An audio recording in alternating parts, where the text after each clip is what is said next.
Hello and welcome to the Resistance Podcast. Today I'm joined by Richard Vobes. Richard, would you like to introduce yourself and tell us where we are?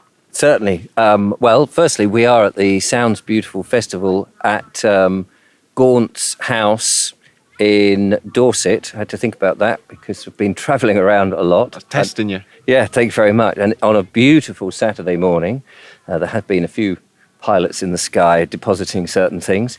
I'm Richard Vobes. I run a YouTube channel which talks about such nefarious activities that are going on at the moment, trying to wake people up, I suppose, or bring people's attention to some of the shenanigans that what I call the dark forces are playing out on us. And my YouTube channel is normally called Richard Vobes, after me, but thanks to getting a bit too near the knuckle, I've had yet another strike, and I'm on a temporary sabbatical.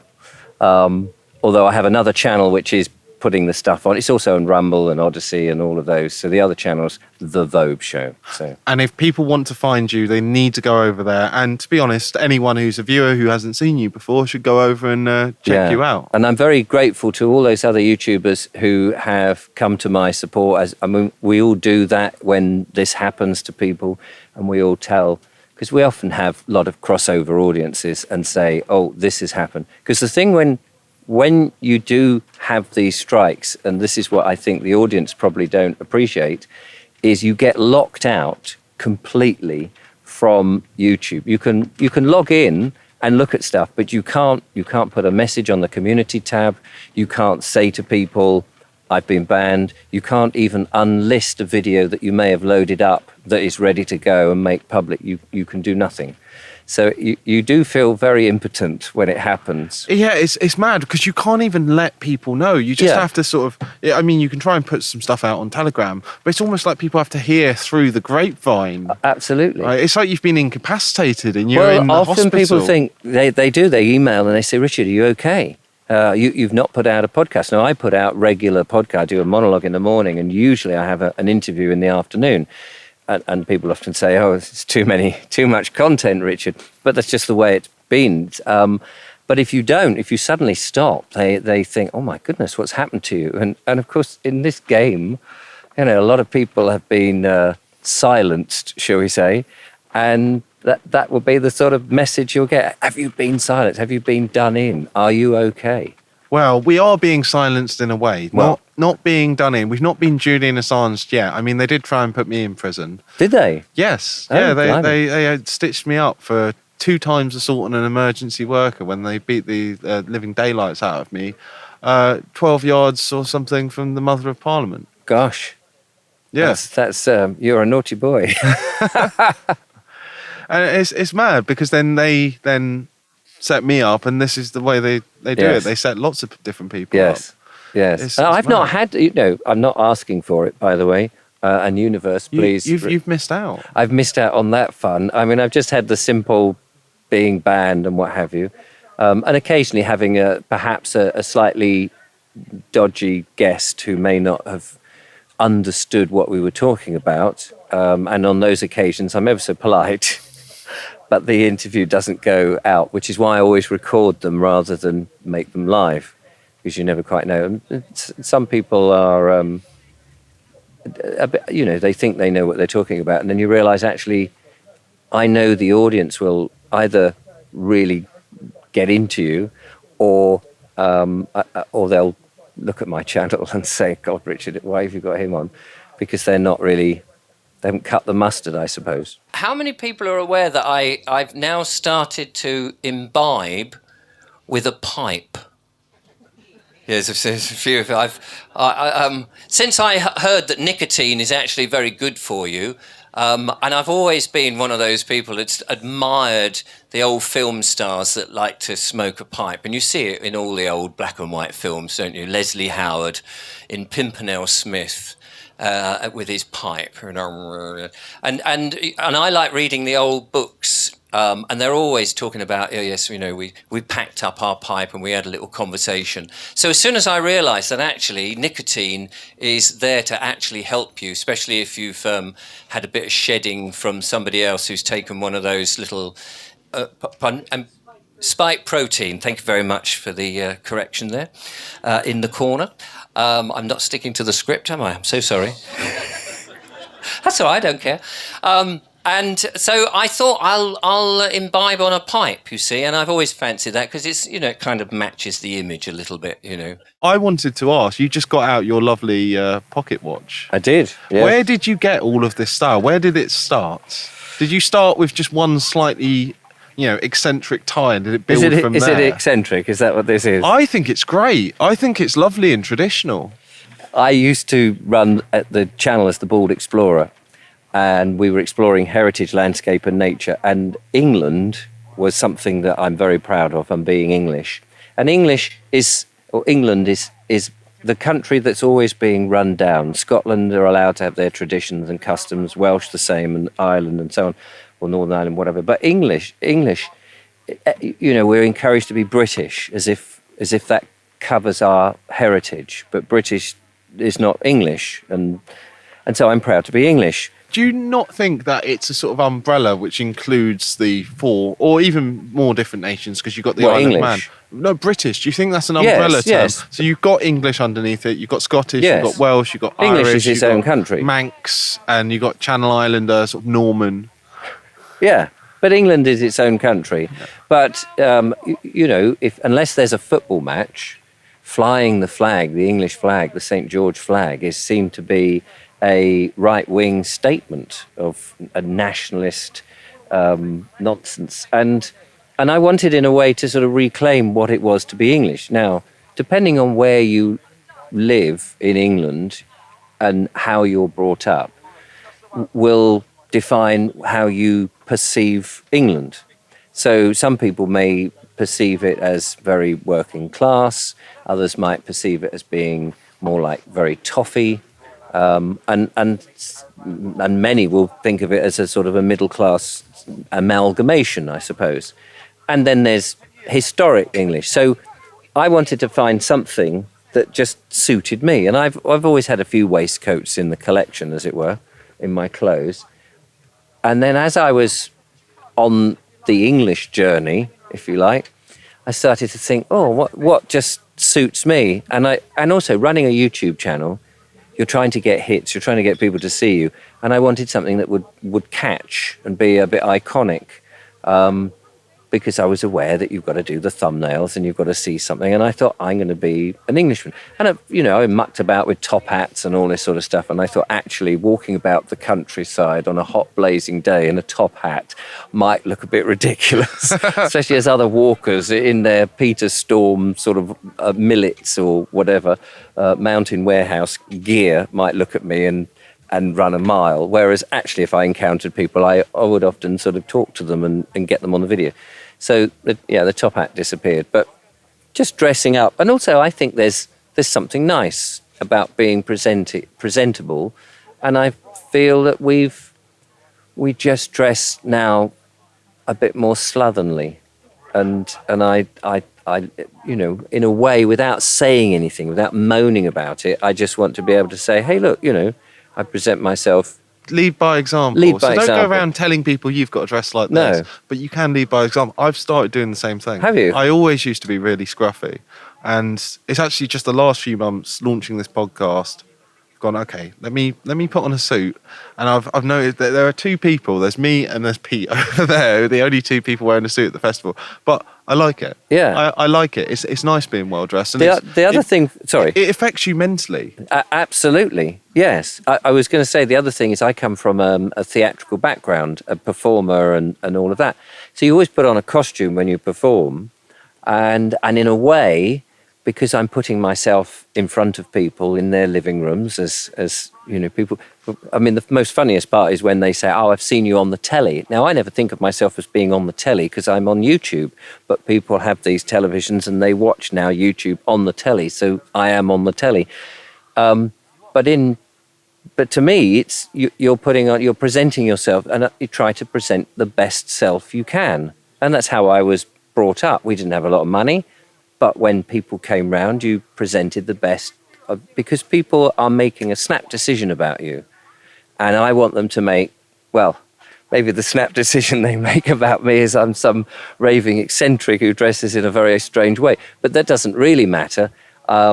It indicates there's something more to you. Yes, I hope. Yes, that's nice. There's something eccentric, and that something might be really valuable. Because I think we sort of lost some of that English eccentricity. You know, the sort Absolutely. of Wallace and Gromit style, the sort of mad inventor. I think the sort of state school system is killing that in a way. Oh, my goodness.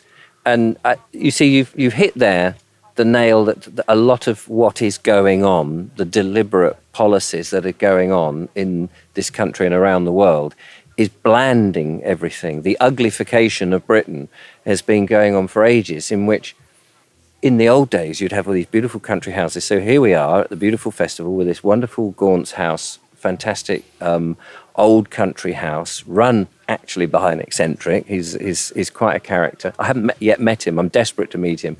He won't have corporate events here that want it all sort of swish and spanky and all of this. He likes the somewhat rough and ready nature of people who are genuine. He just was like asking very boring questions. We thought, he doesn't sound very... Is it boring? Oh, you've lost your seat. Oh, I see. Is it a timeshare? Well, welcome to the show. Thank you so much. Just to recap, I'm Richard Vobes. So we're now up to date. Thank you. The poor woman. You'll have to just sit on the grass, love. I'm so sorry. You should have bought the whole chair. Timeshare's a waste of time anyway, isn't it? Everybody wants it when you want it. Time chair. Yeah. There you go. The time team will come at some point and investigate that whole spot. They will look for the chair that was there. But this whole country has been, what shall we say, sanitized. So villages are not like villages used to look, where they were just, people going about doing their honest, hard work. Now there are gated communities and the houses are painted up to the nth degree and all the thatch is absolutely perfect and all of this.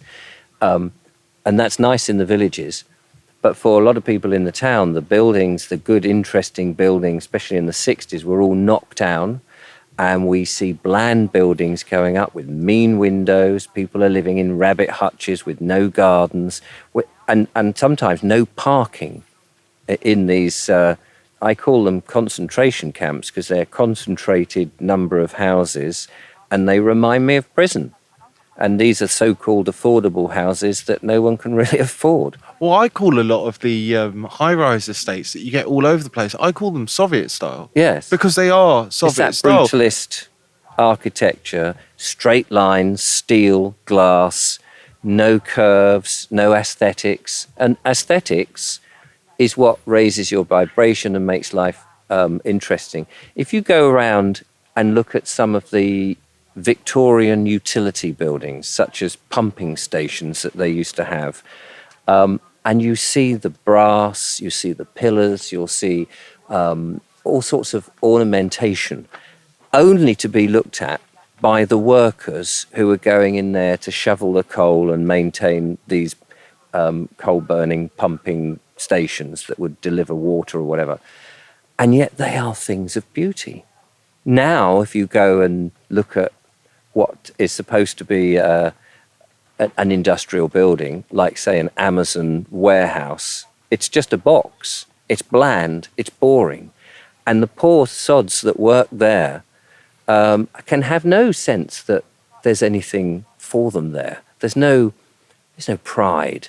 There's no sense of achievement. There's no aesthetics to look at. There's nothing to raise them up. They're just there to try and earn as much money as they can in the limited time. Well, there used to be a sense of pride, and they used to over-engineer things. There was a belief in our society, because I think when Joseph Bazalgette first created the London sewer system. The London sewers, yeah. It was massively over capacity because they just had that certainty in the future that this was Britain, this was London, this was the capital. It was going to grow. When they were going to build this, they were going to build it big and ready to go for years and years and years. And its own, it's still, most of it is Victorian. I just find that amazing. And still working. And anything that we do this day and age with all the modern technology and the plastics and all of this is crap. it just breaks, stops working, leaks, falls apart, isn't built to last. There's no pride. People are wearing horrible nylon uniforms. They don't like their job. They're ill-treated, downplayed. This, to me, it's all deliberate and part of this overall arching globalist thing to get rid of individualism and spark of creativity. It's demoralisation. It is, yeah. And then, of course, they help that along by spraying the skies and poisoning the water with fluoride. Are we essentially barbarians living in the ruins of a greater civilization? Because people like to look down on people from the past. But something I tutor history, something I try and teach the kids is the people in the past weren't just idiots. No. But we've just built up a greater repository of a lot of knowledge. But if you look what they did with what they had, they achieved more. Well, I would say that we're the idiots now. We've been so dumbed down, we've lost our responsibility. We've acquiesced everything to governments, to councils, to anybody, to psychologists, to doctors, to the banks. We take no responsibility. We let everybody else run our lives, and we give away all of this, and then suddenly we find ourselves quite impotent and unable to do anything when things go wrong. But there are a few of us, of course, who are aware of all of this and are trying to do something. So take, for example, at my house, I've always wanted a wood-burning range to cook on. Well, you're independent then. Yeah, I've got one. So I buy my logs locally from a local chap on the Downs. So I get my fuel from 3 miles away. I chop them up. I put them in the range. I cook on this. So when I cook, I've had to produce the fire to cook the food. My food is as local as I can. I go to farm shops and that sort of thing, and farmers markets and what have you. I heat the house with this range. I heat the water with the range. I hang my washing in the kitchen when it's not the summer and can't do it outside, so I can dry my clothes that way. So I'm quite happy if there's a power cut, because I can still feed, heat, and cook, and it's not a problem. And the wood, you can see through the glass, the fire burning, which is so much more than anything you see on television. Yeah. It's much more. And the light is, the vibration from the light is natural, unlike the LEDs that we've all been forced to have in our homes. Well, it's warm. I imagine you can go to sleep beside it. Oh, Whereas if you've got the light on in your house... It's beautiful. And I can sit there and I can meditate, I can read a book, I can prepare my food with my partner, the lovely Julia, and we'll spend more time in the kitchen in the evenings than anything else. I don't have a television, I don't listen to the radio. I try now to avoid as many YouTube channels as possible, with the exception of GB Resistance or Resistance GB, whichever way round you say. Second way round, everyone gets it. It's because the GB is so large. People see GB, Resistance. Oh my God. I can't change the logo now. And I feel that is for me, but I wouldn't push it on anybody else. Everybody was going to find their own way of living. But the point of that is, it's nice to be independent and responsible yourself and take back that control, because that's what they've been trying to. And let's look at the situation. They want us all go to electric. So they're pushing for this, get rid of your gas boilers. You've got to have an electric car. You've got to have a smart meter in your house that will measure and will know how much electricity. It's all going to be good for you. And then we're hearing, there might be power cuts in the future. They go, well, what's the good of everything being electric then if you're going to power cut? At least if you've still got a gas boiler, you can have hot water and have a bath every now and again, or cook on it or something. Surely the bigger variety of power and fuel and energy that you can have, the better, instead of all this one thing, like with a certain medical intervention. There's only one solution to a so-called medical problem. And again, it's this one solution all the time. No, everybody is different. Everybody is unique. Everybody is individual. And everybody reacts differently. But this is where the bland blanding and the uglification comes in to make everything just so easy for these one world government people. Well, it makes you dependent, because I remember my nan saying about in the 1970s, there were only a few houses that had gas and a lot just had electric. So she was cooking for half the street when they had all the power outages. And I don't think you're old enough to remember that. I remember having water shortages and people queuing up for buckets, at standpipes with buckets. I can't remember when it was, but I remember as a kid that going on. And of course, I was around in the 70s when there were all these power cuts and out came the candles and things. Yeah. We had oil when I was a kid, and so this big tanker would come with this massively long hose and fill up the oil tank, so we could still heat the house with oil. And I can't remember if we cooked on it. But as a kid, it was, for a week having the lights out, we would go and have a barbecue or something. It was quite fun. But for the people on electric, they were literally queuing up at the door and they bring their dinner. And then my nan was cooking for one, cooking for the other, cooking for one. It's mad. Once the power goes out, that's when society breaks down. People say, talk about them, taking out the power. I think my opinion is that's the last thing they want to take out. Okay, they want to, lessen it, make it more expensive, make you ration it, make you weaker. But I think they want to keep it going because I think they want to keep the internet going, because that's the sort of bread and circuses for everyone, isn't it? Yes. No, I think you're right. All the time they can keep and just squeeze you. They don't want to cut it off, because if they cut it off, exactly what you said happens, is people actually come out of their front door and they talk to one another. And suddenly a community starts. You know what it's like on the motorway? You're driving along, there's a massive queue and it's like an hour.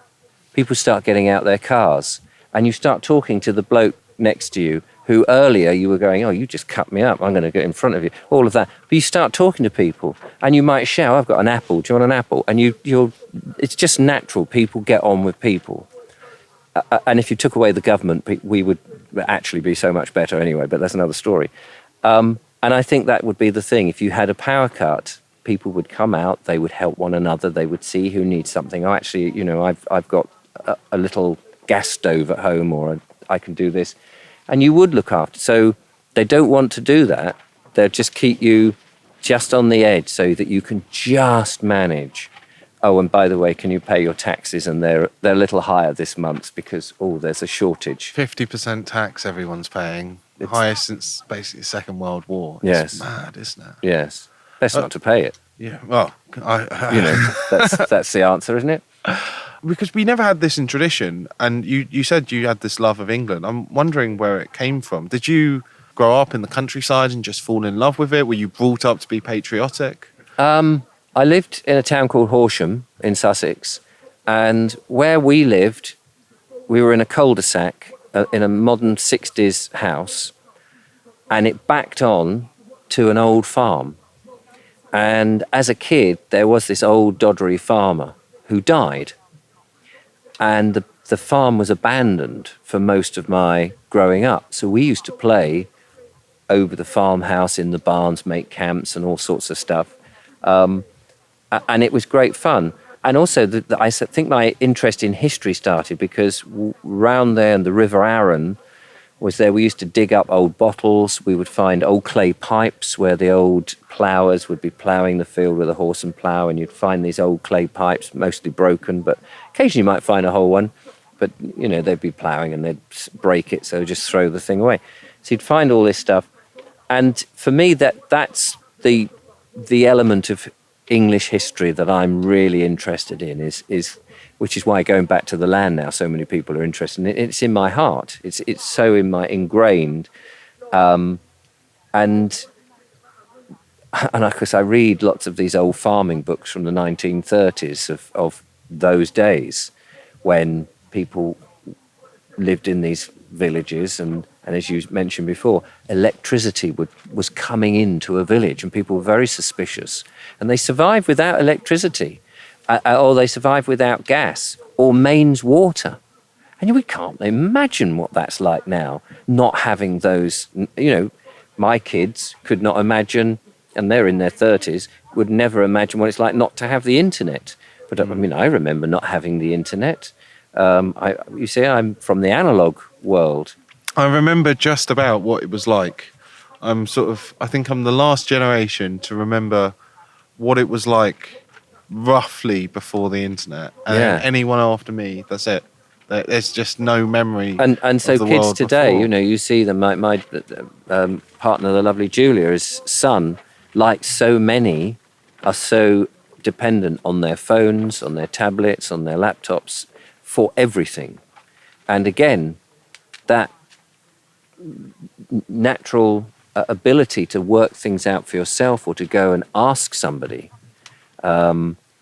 the common sense, the critical thinking skills, is missing from people because everything they want is a dopamine hit, and it's just like, oh yes, I can get this off the internet. Everything's quick, everything's immediate. You don't have to fight. So where's the satisfaction in working towards something And earning it. and earning it?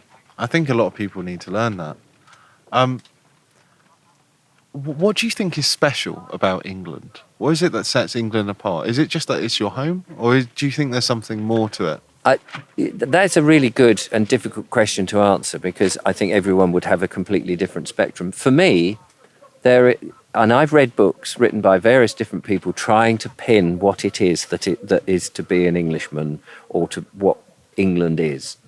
And of course, lots of people say, "Oh, but it's a country of immigrants, and it's built up. It's a mash of this and a mash of that." And to a degree, that is true. I mean, the language has been bit here, there, and everywhere. For me, there's all sorts of elements to it. The sense of fair play, the geology that. So I used to run a podcast which was just audio, not video, in about 2005. And mostly Americans in those days. And I had a Mexican saying, "I'm coming over to England. Will you take me for out? I'd love to go and visit a pub. I've never been to a pub." So when he came into Gatwick Airport. I met him and I said, "We'll go down to Brighton and I'll take you to a pub in Brighton and we'll have a nice meal." So I picked him up from Gatwick, and instead of going down the main drag, which is the A23, fast dual carriageway road that, they spent forever improving, I went down the back roads. And he was just absolutely gobsmacked because in the 30-minute journey, we went past a number of pubs in the villages, and he's going, "Oh my God, is that a pub?" I said, "Yeah, but that's just I wouldn't go in that one. It's a bit of a rough one. We'll go down to Brighton." And then we went over the downs. We went past the Jack and Jill windmills up there. And it's like, and I suddenly realized that in a very short space of distance, in like 5 miles, you can go, say, from the coast, the pebbly beach at Brighton. You can go up over the downs. You're past various wonderful old buildings. Everywhere is full of history.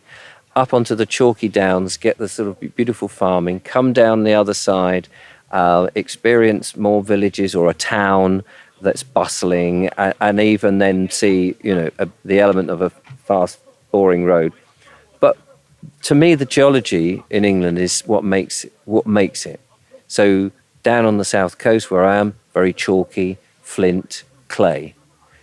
Go over more where we are now, and you head further west, and you get towards, say, the elliptic limestone of the Cotswolds. You've got those beautiful yellowy sort of sandstone-like houses, which again give certain character. You carry on up north, and you'll go through all sorts of different stuff. Maybe the building material was more wood, and you'll see those Elizabethan timber-framed thatched cottages, and you'll see some towns that perhaps have got Portland stone on their beautiful Georgian houses and things like that, which is what made travelling around the country really interesting, because until the trains came, you had to use the local materials, and that would be dependent on the geology. And so it made everywhere interesting to look at. But as we said earlier, this uglification, where you can now use these ubiquitous type of materials, you start denuding the character from the towns and the landscape, so that you end up with bland everywhere, which is why you can have burger bars and coffee shops, same names wherever you go. And the idea is, but you'll always have that same standard of coffee. That to me is not the joy. To me, it's the joy is going into a little coffee shop somewhere and Mrs. Miggs has cooked the cakes that go with it. And each cake tastes different in each shop you go absolutely. in. And And they're it's, using- you find something new. You're exploring. That's why you're the bold explorer. Exactly. And the cream, you know, from Devon is different from the cream in Cornwall, and they put the jam in the different way. Oh, don't get started. We're going to have a war in the comments section No, now. but this is it. This is what makes it fantastic. And this is why I was trying to, on that journey, exploring England, trying to say why, and I didn't know then that this was all part of the globalist dumbing us down policy. And of course, I now know that, you know, and of course we've escalated it much more on the depopulation business and everything else that's going on. But England really does have a richness to it. And it's been here for so bleeding long, and you know, you can't walk anywhere without treading on history. The Japanese, even in their anime shows, they're busy recreating our medieval worlds. Yes. You know, most British productions never And focus. fantasies, fantasy, you know, all these fantasy novels, it's all our medieval world. Yeah, it's our history because people love it and they find it so rich and so interesting and so different. And we move through the ages and we got that progression. And, you know, it's this sceptred isle, this throne of Mars, okay, or is it throne of majesty? Seat of Mars, other Eden, demi-paradise, right? Stone set in a silver sea. Do you like Shakespeare? Because you said you came from an acting do you know, it's funny background. now, it's funny, yes, because it's interesting now, because I'm not a great Shakespearean aficionado, in actual fact. And of course now people are saying, well, Shakespeare didn't write it, it was written by different people. I mean, there's always been that shadowy thing. I just don't focus on that. I just focus on the plays themselves. Well, yes, I guess so. I've always found that language difficult for me, but that's just me. But absolutely, and of course, Shakespearean language and the King James Bible, which are the things that have infiltrated literature like nobody's business. You know, the phrases that were used, and of course, a deliberate thing. Do you know about OP? OP. Original pronunciation. Oh, go for it. So, you know, there was the Great Vowel Shift.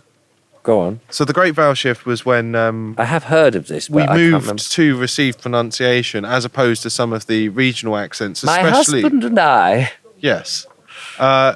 So original English in most of England sounded something much more like Cornish or West Country. So the accent that you would get around here in Bournemouth. Righto then. And I'm not quite happy with that. Yeah, if you start reading Shakespeare in that accent, Right. everything starts rhyming. To be or not to be? That's the question. Which is noble in the mind is ever the slings and arrows of outrageous fortune. Here, you see what you mean there? It works. It Romeo! Romeo! flows. Wherefore art Wherefore thou? art thou, Romeo? Romeo. Your dinner's getting cold. Come on now. I've got a CD, and there were only a few because there was some Shakespearean actors originally with the Globe before it went all degenerate. But they started doing a few OP productions, and there are a few recordings of certain sonnets and certain sections of plays that you can get in the original pronunciation. And it's just amazing because the rhymes, they all work. It all flows so much better. Right. And it's natural. Yes. And I think we should, as much as we can, should try and use the OP because I think Shakespeare got murdered a little bit in the sort of 30s when you had a lot of the great thespians, Yes. right?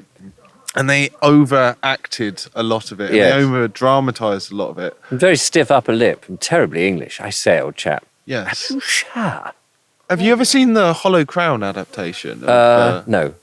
You've never seen it? No. I mean, they do start injecting a few black people for no reason. Right. But I don't have a television, so... Oh, I've got the DVD. Oh, right, I've got fair the DVD. I bought the DVD for one of the kids I tutor. She's doing drama now. And it's very good because rather than the overstated speeches like do you know the Harfleur speech? No, I might reckon. Henry V. Yeah, go on, give me a bit of it. Oh my god! Oh, not off the top of my head. Oh, sorry. Out of your mouth rather than off the top of the head is always good. What he does is he balances himself, right? Yeah. He talks about all of the soldiers and how they're rough and ready to slay the entire Rough town and ready. of Harfleur. Throw him roughly to the ground. But he himself, Henry, is cool, and everything with him is sort of shades of blue and this coolness, and there's this real juxtaposition of this fire and the ravages of war, and him as the calm and temperate peacemaker to get this town to surrender. And he's like, I'm the only one who's holding this back. It's frankly beautiful. I can't quote it, I'm afraid. Oh, but fair enough. It is. But it'd be nice if it was all done in the old in the West Country then, would it? And sometimes a bit more understated rather than overstating some of the bits. Yes. This Sceptred Isle speech in particular, right? It doesn't need to be declared. It can be whispered. Right. And it has more potency in it, I think. Yes. Sorry, I've just dragged you into Shakespeare. It's dragged you into, yes, it's not, I have to say it's not my favourite medium of all things. So, what do you like then? Comedy, I think, mostly. And you see, again, the English... Oh my God, sorry. You say you like comedy, right? Henry IV, Part 1. Oh, but not Shakespearean comedy. I'm talking about the sort of Ealing comedies of the 1950s and 60s, that era with Terry Thomas, Margaret Rutherford, Leslie Phillips, the early carry-ons, all of that. I say, you can't possibly, you cad. and people like Kenneth Williams and all, no, something mucking about, all of that kind of caper. That to me is the England that I love. It's that sort of slightly fantasy, very simplistic world where things just don't work very well and things go wrong, and people are ever so polite and all of that. It's very nice. It's very jolly, and I like it. Do you, or would you like your Oscar Wilde then? Yes, the importance of being earnest. We were, funny enough, talking about that in the house, and I can't remember what that was. Oh, because somebody said, because I live in Worthing, and they said, oh, I come from Worthing. So I said, a handbag? Because Ernest was found on Paddington platform with a ticket bound for Worthing in a handbag. Lady Bracknell. Yes, and we in Worthing, we have Oscar Wilde weekends. Really? So they sort of celebrate. I think he lived down there for about a year or so. So they've got a claim to fame. Yes, he was here for a year. That's good enough. It's an excuse. We had Harold Pinter. There's a house in Worthing where Harold Pinter lived, and I did a few Harold Pinter plays, and I like that because it's just very simple stuff. And of course, he was very much known for the pause. And there would be written pause in the script, and he was trying to capture real life but in a somewhat stylized way, and his thing was that people did pause a lot in conversation, and so there's loads of that in his work. So I used to like doing that. Now, it's interesting because I thought television, having grown up thinking that television, mainstream media, was the pinnacle of my career. I thought, I'd watched all these old programmes. I'd watched John Pertwee's Doctor Who. I'd grown up with a man sticking his arm up a cow in All Creatures Great and Small. And I had done some extra work with... Well, good day. Oh, I love this. Look at the old scoreboard with Bruce Forsyth in when he came back. Remember when he sort of came back after the 70s? I did a little bit of extra work and was a stand-in on there, pretending to be dummy contestants so they could line the cameras up. There's all sorts of crazy stories. And I thought television was marvellous until I was the co-producer of a programme that was being made by Scottish Television for the ITV network. And I realised then that the television executives, not the crew, not some of the cast, but the executives and the lawyers were the nastiest, backstabbingest, greedy, egotistical that I've ever met. So in terms of bringing back this eccentricity, what do you think needs to happen with education? Because I know you've come down Get and kids out of school. Yeah. That's number one. Shoot the teachers. Oh, no, sorry. Apart from drama teachers. There's English teachers. No, shoot the state teachers. I'm fine with that. We're going to lose Orlando from raw milk, but, you know, it's a sacrifice I'm willing to make. Right. No, I mean, the teachers don't know that they've been indoctrinated. I think that's it, because they're all so very young themselves and they've been propagandized.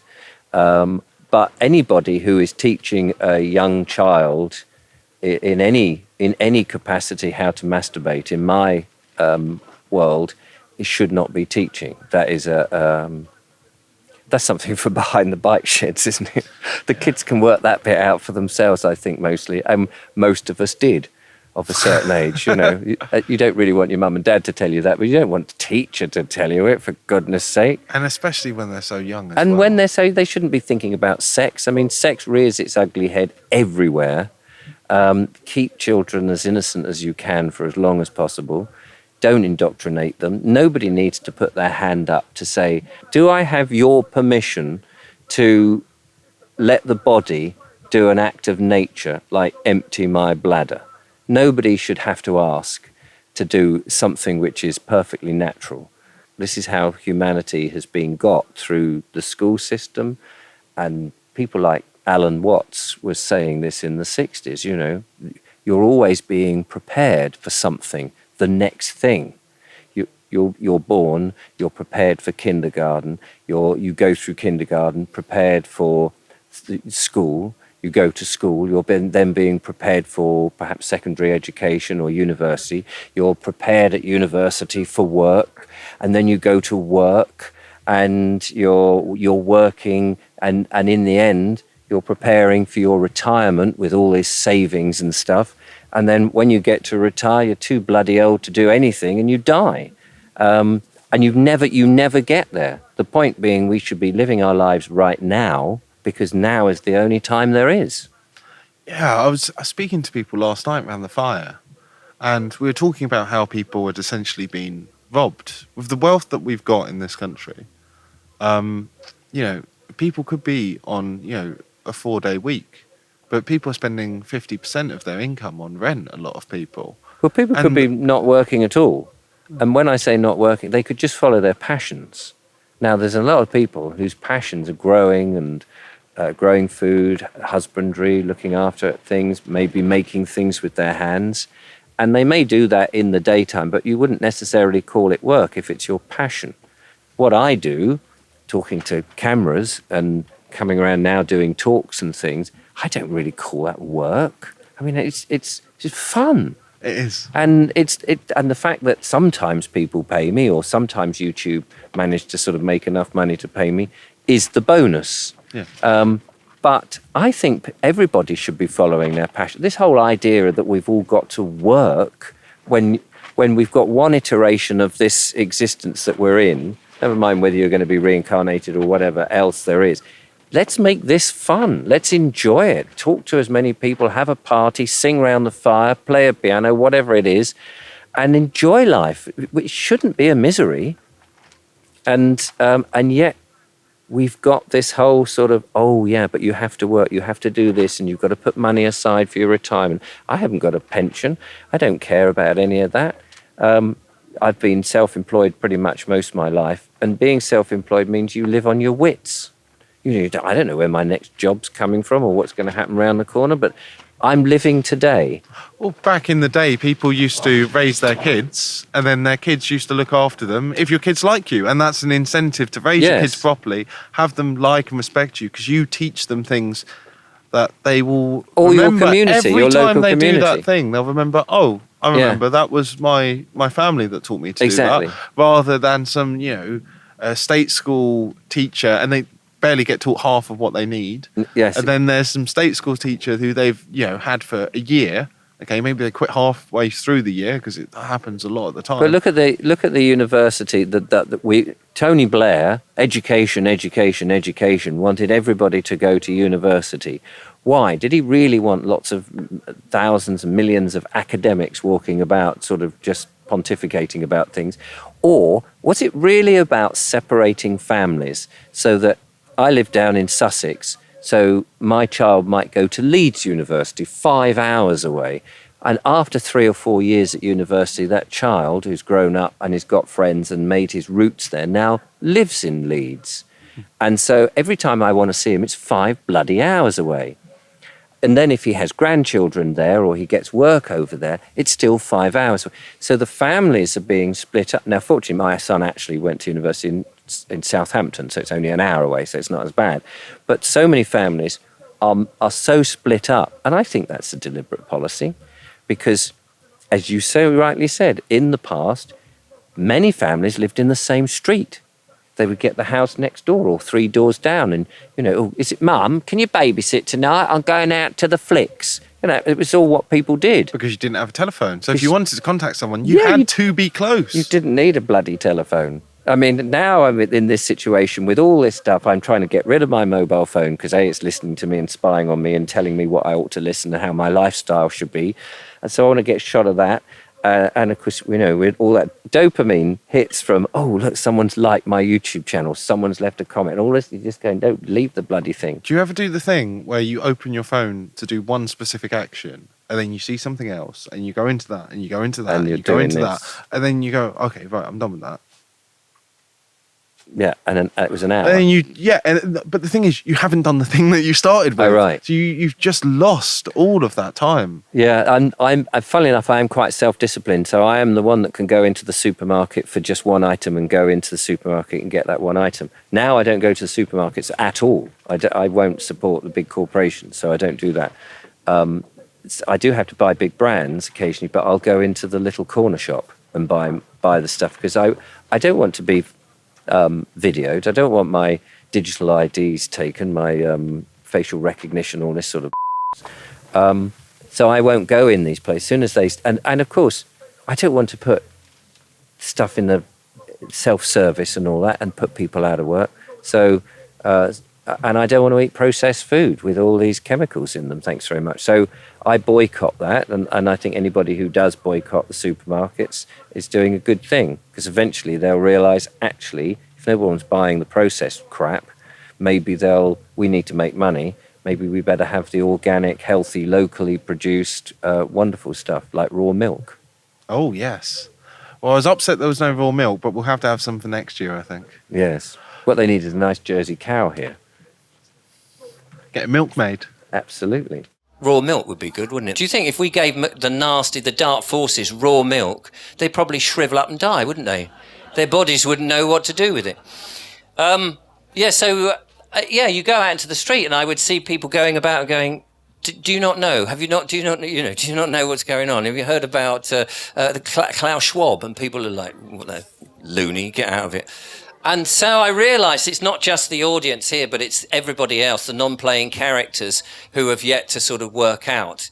But it dawned on me as I was going through this journey, and people have said to me, even here, we've watched you on your journey. We've been doing this for 20-something years, and you've done this amazing wake-up, and you're taking other people on the journey with you, which has been fantastic to see. But I realised that actually, as the other lot will, in due course, in their own time, slowly come round, and they will sit. They may not know the whole Agenda 21, Agenda 30. They may not ever heard of Klaus Schwab or whatever it is. They don't need to. They can feel the pinch now. They know that the policies the government's offering is just anti-human. They may start to slowly become aware that things aren't quite right. We, who have been thinking of this for many years, we are the signposts of the future. So, going back to a traditional way of life, I'm wondering whether you like Tolkien then?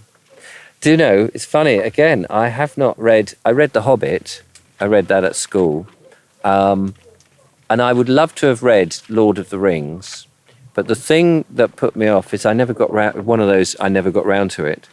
then the films came out. And I'm too much of an individual who, when the hype starts coming about anything, I walk the other way. So everyone was watching Lord of the Rings. I didn't. Everyone was watching bloody Harry Potter. I haven't. Everyone talks about the Matrix film. Oh, the Matrix. Have you seen the Matrix? No, I haven't. I've stopped watching any of the big films because now in the films they tell you what they're going to do and how they're going to get rid of us. So I don't watch it. I don't want to know. I don't want to. I'll watch Laurel and Hardy. I don't think they've been nobbled. I don't think they nobbled the Lord of the Rings movies. I think when Tolkien wrote the Lord of the Rings, what he wanted to do was he wanted to create an English mythology.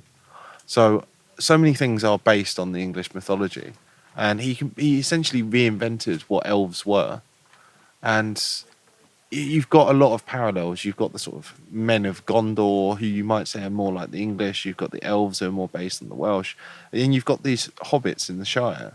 And when you actually analyse how they live, there is no government. There's this honorary position of the Thane of the Tooks, who basically does nothing. The most you've got is a sort of night watchman. Right? You've got like a teeny tiny watch, and these people, they live peacefully because that was his parallel to his life, living in England before the First World War, and then after those two wars, our entire country changed. You could see the first things coming through with, okay, we've got introducing an old age pension. Well, okay, that's now making people rely on government rather than on family. I remember teaching the kids about this, and I thought it was going to be difficult. But once I started getting them to just analyse, okay, let's look at the start of the Lord of the Rings. Let's look at how their society is built. And I said, okay, before we had the First World War, we didn't, like them, okay, yeah, we weren't walking around barefoot with loads of hairy feet, or maybe some people. We weren't all living in holes in the ground. But our society was more built in this way than it was in the world that we live now. It's, our old world was closer to Middle Earth than this. Yes. It's strange, isn't it? Yeah, well, and I think a lot of people, it resonates with people. I think there's something in the heart that resonates in actually real life, what one could call real life. And sadly, everything now is going towards a digital life, a digital thing. And we're being pushed into this transhumanism business about we're not good enough as human beings. Our brains aren't clever enough. So we need to have chips and we need to have all this sort of life support system. You don't want to be Inspector Gadget? No, thank you. I'm quite happy to use a pitchfork and a scythe and cut my own grass and, build a stook and all of that, and build a hayrick and ride on a horse round the farm and ignore all this crap.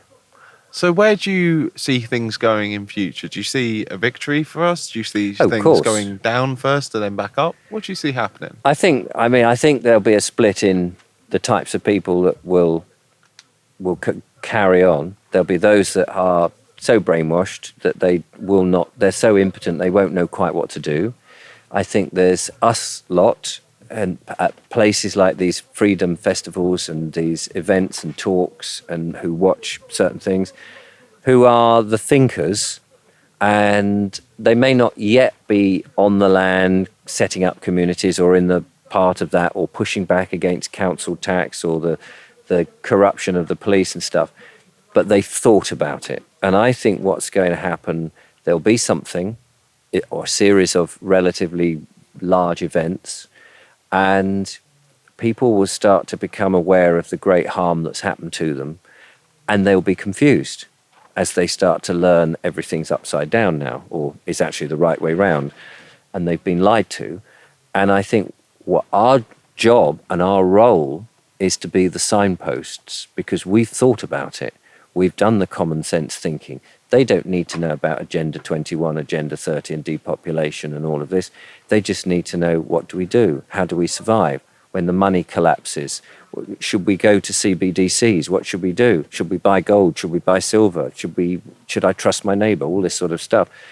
And we'll be the ones, and most of us are over 50 at this stage, who've been one foot in the analog world, and we've lived a real. We've got our hands dirty. We're not just keyboard people, and so the people, when they slowly become aware of this, will be looking for us, and our role is to help them and say alternative health this way or real health this way, rather than your GP and big pharma over there that you've relied on. Do you ever get worried that a few too many people treat the things that we talk about, like you have lots of conversations with people, I have lots of conversations with people. Do you ever worry that too many people treat them just as entertainment and that they're not actually taking steps to do something? And this could be many things. It could be they could go out, they could make some music, they could go out, they could hand out some leaflets, they could run for office, they could help someone else doing that, right? They could be, going out and documenting some of the stuff that's happening, right? They could be setting up their own business, and it could be a pro-freedom business and giving, mates rates to other people in the freedom movement. There are lots of people doing lots and lots of different things. But I think for every one person that's doing something, I think there are 100 people sitting back and just watching. Well, I think there's a huge amount of apathy at the moment in the freedom movement themselves, because people don't quite know. And I think ultimately people get off their backsides when they are personally hit. So we can learn stuff, we can learn about common law, we can understand that there's a corrupt police system or a corrupt parliament or there's a corrupt court system, whatever it is, we can know those things. But until it actually hits you personally, and same with the general public who have yet to realize what's going on, until it hits you that you actually have to do something, then nothing changes, because we're still in that sort of, it's still quite safe. I can still get away with things. I can still do things. But if the power went off, or if the balloon goes up and we start seeing a military lockdown, or if certain people who've come over in rubber boats are suddenly parading up and down the street trying to corral you into certain places for, I don't know, injections of some description, or anything that suddenly changes the paradigm that we're in, it's only going to be then, I think, when people will actually start to take action. So in other words, I think it has to get worse before it gets better. Might it be too late?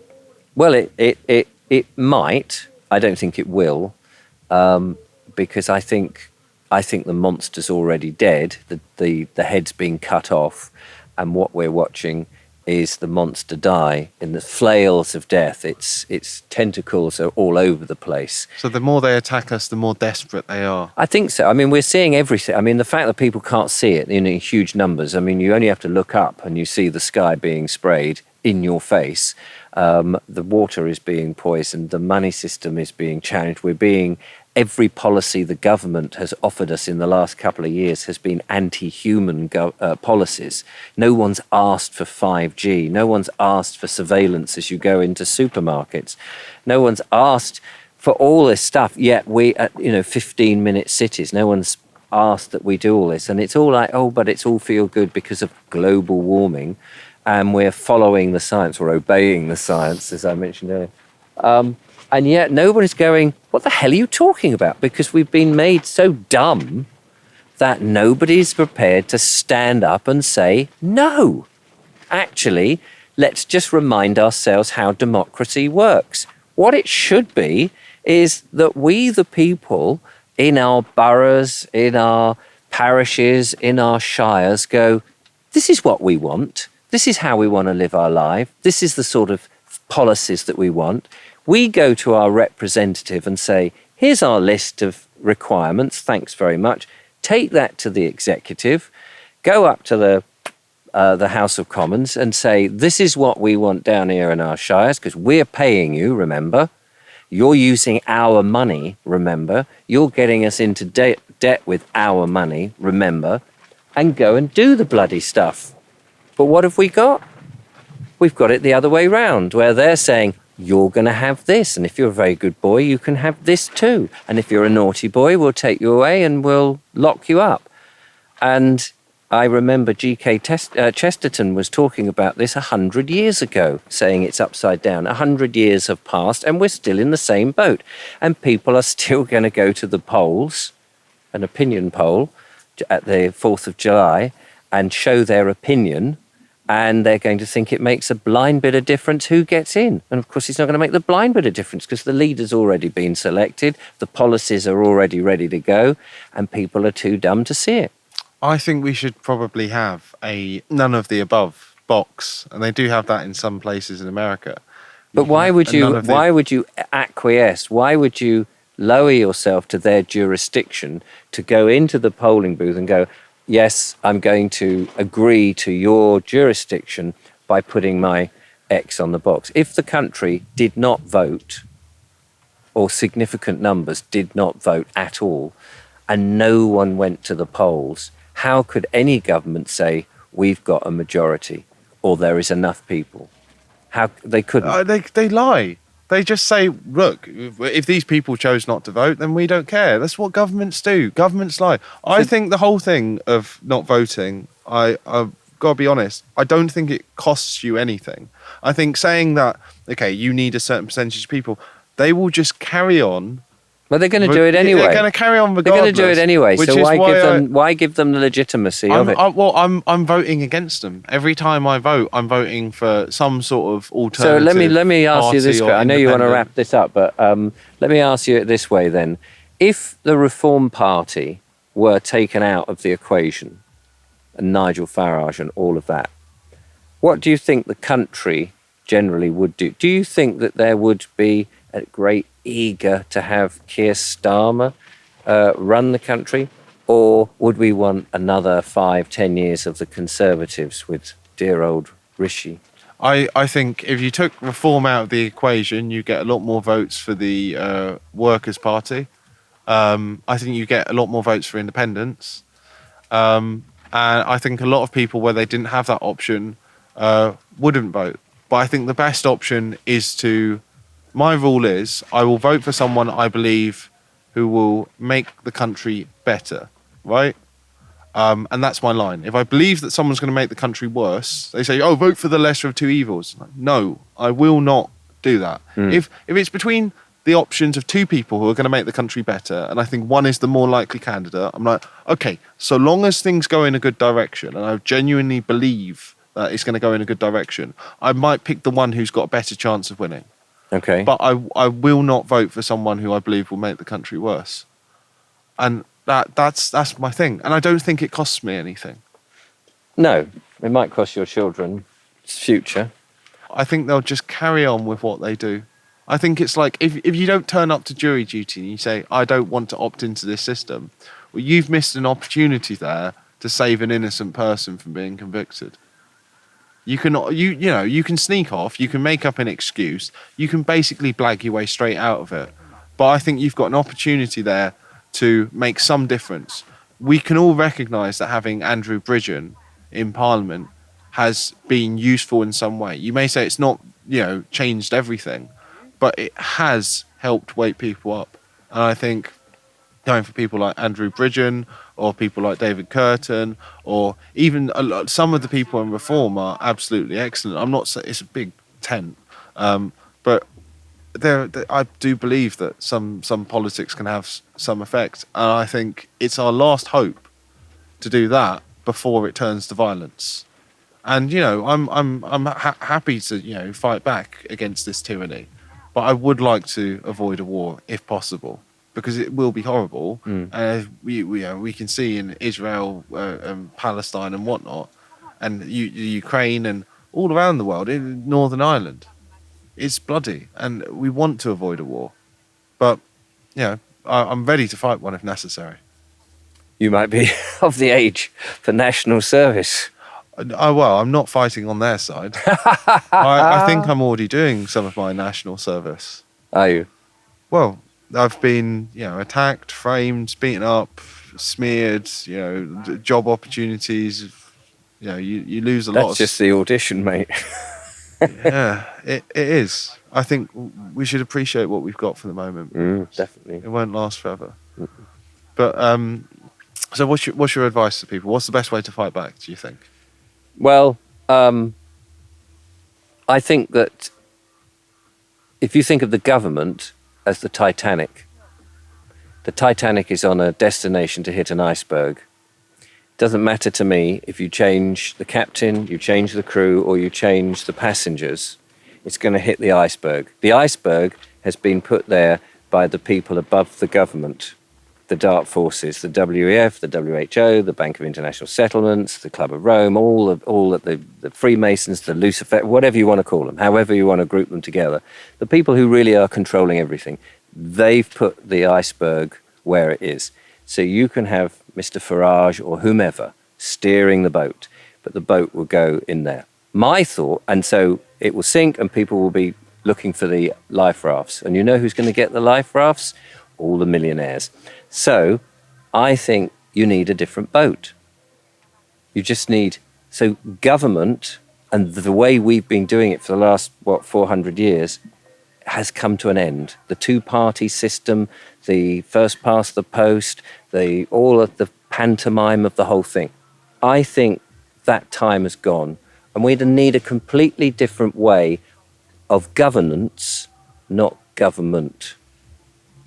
I'm not saying I know all the answers, but step one is not to keep running on the inside and going, oh, but we can do it on the inside. We can, if we get our man in, it's going to be different. The iceberg is still there. The ship will still hit the iceberg. But if you've got your own boat, another boat, it doesn't have to go where the iceberg is. I like to think that I'm trying to do both of those. You may be right. You may be right. I'm not saying I'm right. Yeah, that's my opinion. It's in the back of my mind too that there is no way, and it's unavoidable with the monetary system. That even if you did get the best person in, you might not be able to fix it. Look at Argentina, and I see Milei, and I think, oh, maybe if you've got a radical enough person. I don't know. I hope that you're wrong about crashing into the iceberg because there will be a lot of death and pain. But I think you may be right. Just get yourself a different boat. Get yourself go where you want. Get That's yourself a different boat and build your sort of freedom community. Yeah. Well, thank you very much, and thank you for putting up with us through all of this technical hassle. Oh, don't worry. It's been fun. It's been nice to be on the other side and not have to worry about cameras and all that sort of nonsense myself, and just sit here and let you guys take the strain. Thank you very much, ladies and gentlemen. I really appreciate it.